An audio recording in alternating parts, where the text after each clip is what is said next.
Histoire de CAN sur Vibe Radio avec Total Excellium. Amadou Diop, ancien capitaine de l'équipe nationale de la génération Caire 86. Mon souvenir de CAN, c'était Sénégal-Zimbabwe lors de la dernière qualification au stade Demba Diop en 85, où feu Jules François Bocandé avait marqué ce jour-là 3 buts. C'était un match où nous, on se sentait tellement motivés parce que dans la semaine du match, on sentait que ça allait marcher dans la mesure où, dans tous les pays, on ne parlait que du match. Il y a les coups de fil de la présidence qui fuyaient par-ci, par-là. Ce jour-là, dans une chaleur torride, je pense qu'on a vu une équipe sénégalaise époustouflante, une équipe qui avait envie de bouffer ces Zimbabwéens parce que tout simplement, le peuple lui-même avait porté ce match-là. D'une fort belle manière, on a gagné 3-0, dont feu Jules François Bocandé avait marqué son empreinte.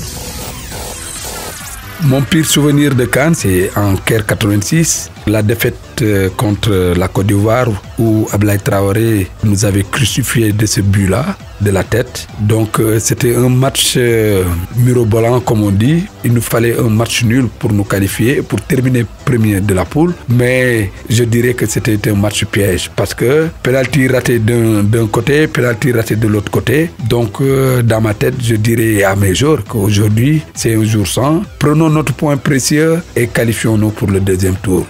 Chose qui n'a pas été faite. Pour vous dire, c'est ce jour-là qu'on venait de connaître ce que c'est le goal-average particulier. Parce qu'aucun de nous n'avait maîtrisé le règlement, ni les dirigeants, ni nos entraîneurs, ni les joueurs. On était tous novices de cette compétition-là.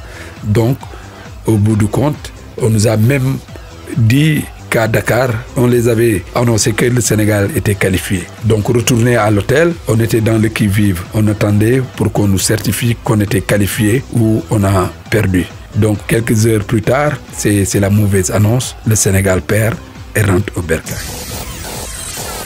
Une anecdote, lors de la préparation de Caire 86, on était parti en France, à Istres, pour jouer un match contre Istres. Istres, en ce moment-là, jouait la 2e division. Donc, ce jour-là, il faisait excessivement froid. On a quitté l'hôtel avec le bus. Du bus, on rejoint directement la porte des vestiaires. Donc, on ne savait pas qu'il faisait si froid.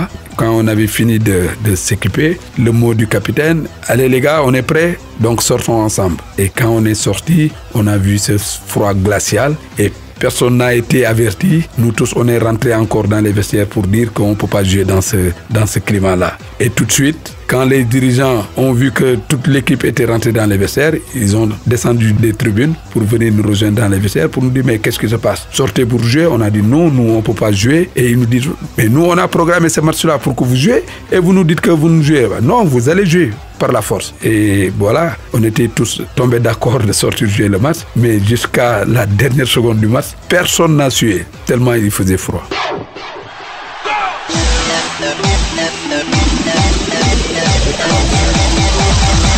Total Excellium vous a offert Histoire de CAN sur Vibe Radio.